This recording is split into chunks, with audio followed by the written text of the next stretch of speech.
Hello friends, welcome to online academy.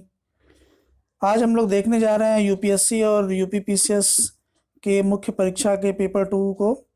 उसमें उसका syllabus देखेंगे और उसमें देखेंगे कि क्या क्या अंतर है दोनों के सिलेबस में। तो इससे पहले अगर आपने हमारे चैनल को सब्सक्राइब नहीं किया तो सब्सक्राइब कर लीजिए। आइए चलिए देखते हैं। तो इस पेपर का जो इसमें जो जो चीज़ें इंक्लूड हैं: शासन व्यवस्था, संविधान, शासन प्रणाली, सामाजिक न्याय तथा अंतर्राष्ट्रीय संबंध। ये सारी चीज़ें एक तरह से पूरी तरह से इसमें समाहित हैं। तो आइए टॉपिक बाय टॉपिक देखते हैं इसमें। तो जो पहला टॉपिक है यूपीएससी का, भारतीय संविधान, ऐतिहासिक आधार, विकास, विशेषताएं, संशोधन, महत्वपूर्ण प्रावधान और बुनियादी संरचना। तो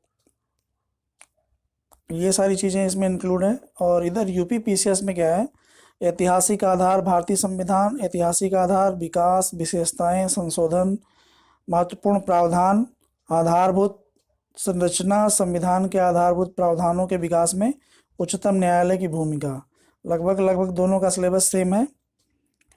सेकेंड टॉपिक जो है वो है संघ एवं राज्यों के कार्य तथा उत्तरदायित्व, संघीय ढांचे से संबंधित विषय एवं चुनौतियां, स्थानीय स्तर पर शक्तियों और वित्त का हस्तांतरण और उसकी चुनौतियां। इधर है यूपी पीसीएस में संघ एवं राज्यों के कार्य तथा उत्तरदायित्व, संघीय ढांचे से संबंधित विषय एवं चुनौतियां, स्थानीय स्तर पर शक्तियों और वित्त का हस्तांतरण और उसकी चुनौतियां। तो मतलब इसमें पंचायत स्तर तक की भी बात कर रहा है। तीसरा टॉपिक है विभिन्न घटकों के बीच शक्तियों का पृथक्करण, विवाद निवारण तंत्र तथा संस्थान। तो ये है। और इधर आपका केंद्र राज्य वित्तीय संबंधों में वित्त आयोग की भूमिका, ये एक तरह से इसमें इंक्लूड है वित्त आयोग, लेकिन यहाँ पर अलग से इसमें लिख दिया गया है। नेक्स्ट है इसमें शक्तियों का पृथक्करण, विवाद निवारण तंत्र तथा संस्थाएं, वैकल्पिक विवाद निवारण तंत्रों का उदय एवं उनका प्रयोग। तो ये दोनों का जो है। नेक्स्ट देखते हैं इसमें भारतीय संवैधानिक योजना की अन्य देशों के साथ तुलना। इसमें कई सारे जो कंट्री हैं उनमें उसमें कैसा स्ट्रक्चर है और हमारे देश में कैसा स्ट्रक्चर है उसकी तुलना की बात कर रहा है इसमें। भारतीय संवैधानिक योजना की अन्य प्रमुख लोकतांत्रिक देशों से तुलना, सेम टॉपिक है। संसद और राज्य विधायिका संरचना, कार्य, कार्य संचालन, शक्तियाँ एवं विशेषाधिकार एवं इनसे उत्पन्न होने वाले विषय। इधर भी वही है, संरचना, संसद एवं राज्य विधायिका, संरचना, संगठन और कार्य संचालन, शक्तियों एवं विशेषाधिकार तथा संबंधित विषय, सेम टॉपिक है। इधर फिर एक कार्यपालिका, न्यायपालिका की संरचना, संगठन और कार्य, सरकार के मंत्रालय एवं विभाग, प्रभावक समूह और औपचारिक अनौपचारिक संघ तथा संघ प्रणाली में उनकी भूमिका। और इधर भी वही है, कार्यपालिका और न्यायपालिका की संरचना, संगठन एवं कार्य, सरकार के मंत्रालय एवं विभाग, प्रभावक समूह और औपचारिक अनौपचारिक संघ तथा शासन प्रणाली में भूमिका, जनहितवाद, पीआईएल भी इसमें ऐड है। इसमें भी है, बस इसमें लिखा नहीं है पढ़नी, इसमें इसका दायरा ज़्यादा बड़ा है।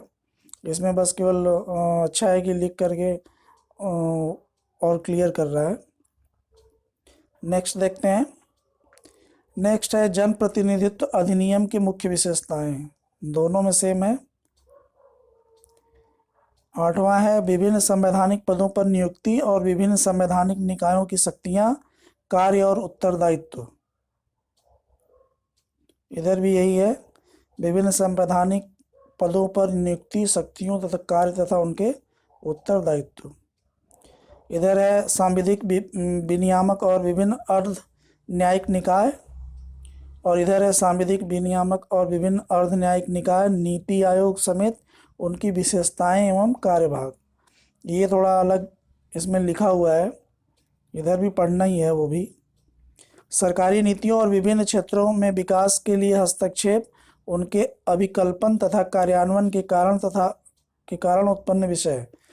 और इधर है वही, सरकारी नीतियों और विभिन्न क्षेत्रों के विकास के लिए हस्तक्षेप, उनके अभिकल्पन तथा कार्यान्वयन के कारण उत्पन्न विषय एवं सूचना संचार प्रौद्योगिकी, आईसीटी, इसमें भी है, यूपीएससी में भी है।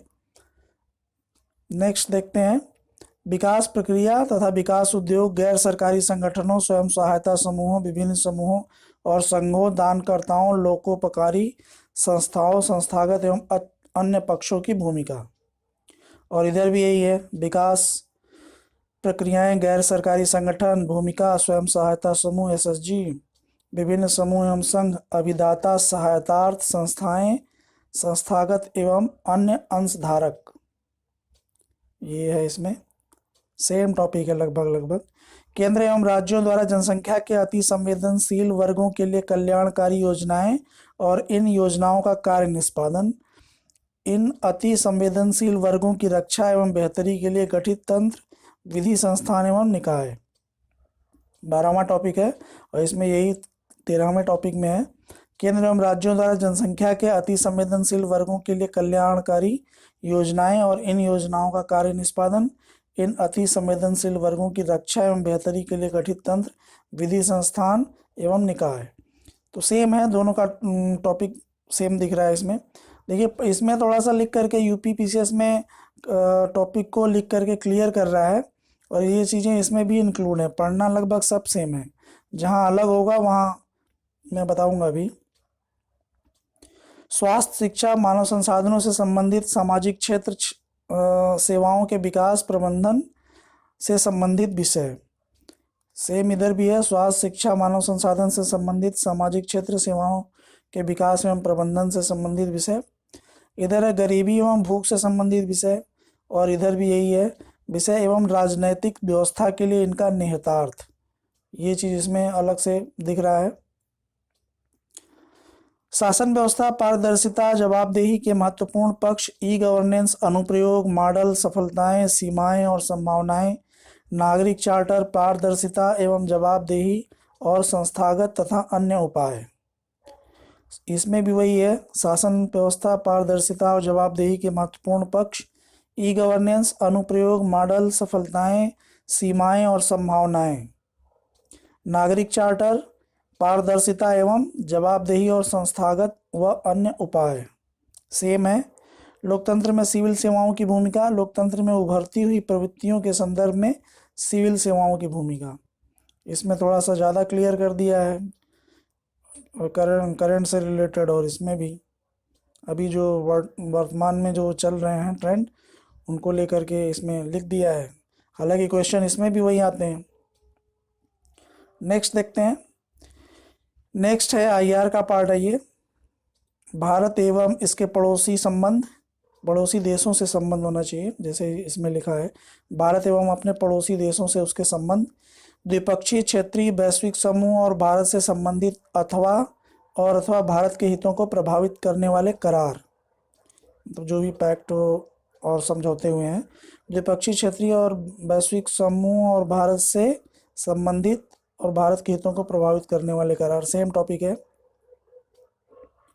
भारत के हितों पर विकसित तथा विकासशील देशों की नीतियों तथा राजनीति का प्रभाव, प्रवासी भारतीय, इसमें भी वही है, भारत के हितों एवं अप्रवासी भारतीयों पर विकसित तथा विकासशील देशों की नीतियों तथा राजनीति का प्रभाव। एज इट इज कॉपी करने का पूरा प्रयास है, बस थोड़े शब्द बदल दिए गए हैं।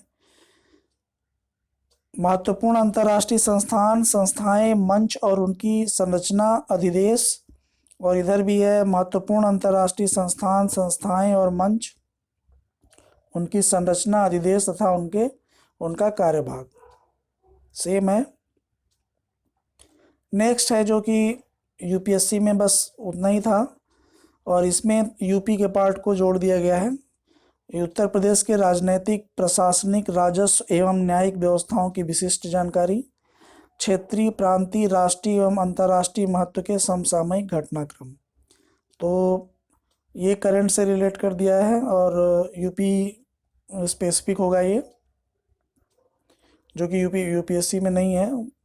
तो ये जो है ये पूरा यूपीएससी यहीं पे ख़त्म हो जा रहा है। 20 टॉपिक है इसमें, और इसमें थोड़ा 1-2 टॉपिक बढ़ा दिया है, नाम अलग कर दिया है, बाकी और यूपी वाले सेक्शन को इसमें जोड़ दिया गया है।